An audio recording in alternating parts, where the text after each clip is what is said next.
अरे आई आई झुमका ले ली, कनबाली ले ली, नथिया ले ली, लिपस्टिक ले ली। अरे आई आई। अरे परचून वाली भौजी रुका रुका। का भइल? अरे रुका न लेवे के बा। अरे आई ना जल्दी घरऊ जाए के बा, घाम लागता, मुड़ी दुखाता।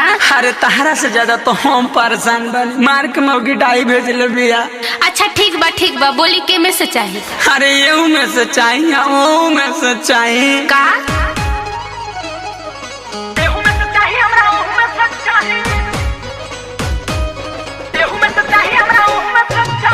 Music by Shiv Manohi.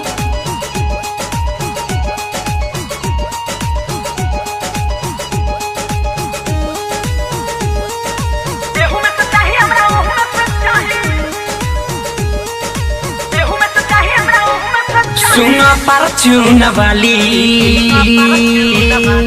बेचो तारू तू ठलाली।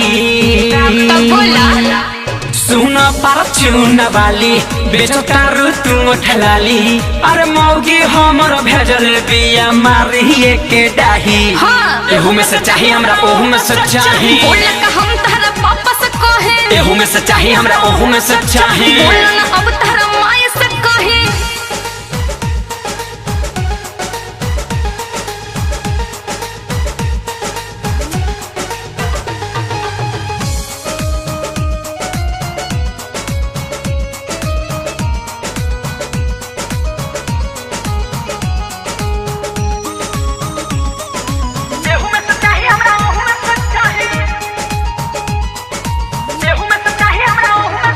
रहिले ओकरा से डर के ना तो मोहर जाए भर के।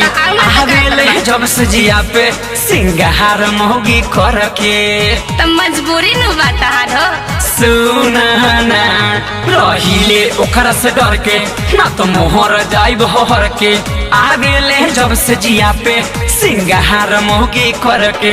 अरे दे दा, अरे सुना हम चहल जाए सकराही। एहू में से चाहिए हमरा, ओहू में से चाहिए। बोला का हम तहरा पापा से कहे। एहू में से चाहिए हमरा, ओहू में से चाहिए। बोला ना अब तहरा माई से कहे।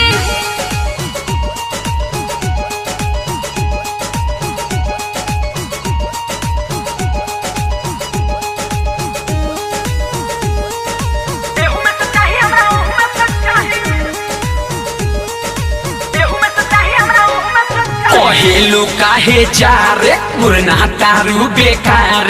पैसा हम देत बानी ना मांगी ले उधारे।